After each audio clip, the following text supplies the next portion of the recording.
અમરેલી જિલ્લામાં આવેલ હનુમાન ખીજડીયા ગામ જ્યાં ખેડૂતો દ્વારા અનોખું વિરોધ પ્રદર્શન કરાયું હતું।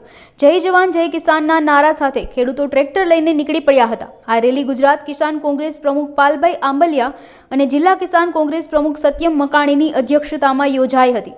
હનુમાન ખીજડીયા ગામના પાદરથી 1.5 કિલોમીટરના અંતરે આવેલ હેંડો ડુંગર જ્યાં ખેડૂતોની કુળદેવી ખોડિયાર માતાજીનું મંદિર આવેલ છે એ મંદિર સુધી ટ્રેક્ટર રેલી યોજી હતી અને ટ્રેક્ટર રેલીમાં પ્રથમ ટ્રેક્ટરમાં એક બેનર લગાવાયું હતું જેમાં દિલ્હીમાં ખેડૂતોના ચાલતા આંદોલનમાં શહીદ થયેલ ખેડૂતોને શ્રદ્ધાંજલિ અર્પણ કરાઈ હતી। ખેડૂતોની સાથે પાલભાઈ આંબલિયાએ દિલ્હીમાં ચાલતા ખેડૂતોના આંદોલનને સમર્થન આપવા બાબતે ચર્ચાઓ કરી હતી। દિલ્હીમાં સંયુક્ત કિસાન મોરચાના આહવાન ઉપર આજે 26 તારીખે ગામો ગામ ટ્રેક્ટર રેલીઓ થાય, શહીદોને શ્રદ્ધાંજલિ આપવામાં આવે।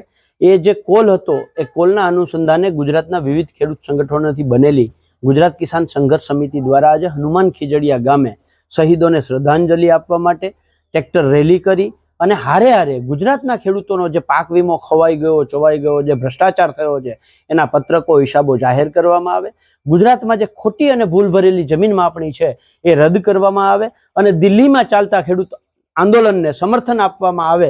આ 3 મુદ્દાઓ સાથે આજે અમરેલી જિલ્લાના હનુમાન ખીજડીયા ગામે એક ટ્રેક્ટર રેલી યોજી અને માતાજીના સ્થળે આવી અને માતાજીના શુભ સ્થળે અમે મીણબત્તી પ્રગટાવી અને શહીદોને શ્રદ્ધાંજલિ આપી હતી।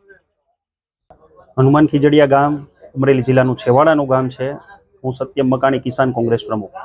આજે અમારા ગામે જે દિલ્હીમાં કિસાન આંદોલન ચાલી રહ્યું છે એના સમર્થનમાં આજ રોજ અમારા ગામે એક પહેલ કરી છે। ગુજરાતમાં સૌપ્રથમ કદાચ આજે પહેલ થઈ છે કે ખેડૂતો ટ્રેક્ટરો પોતાનો જે ખેત ઓજારો, ખેત માટેનું ગાડું કહેવાય, જે પણ તમે ઉપનામ આપી શકો તે ટ્રેક્ટર લઈ અને અમારા ગામની આગળ માતાજીનું મંદિર છે જે ખોડિયારમાંનું, જે અમારા કુળદેવી માતાજી છે।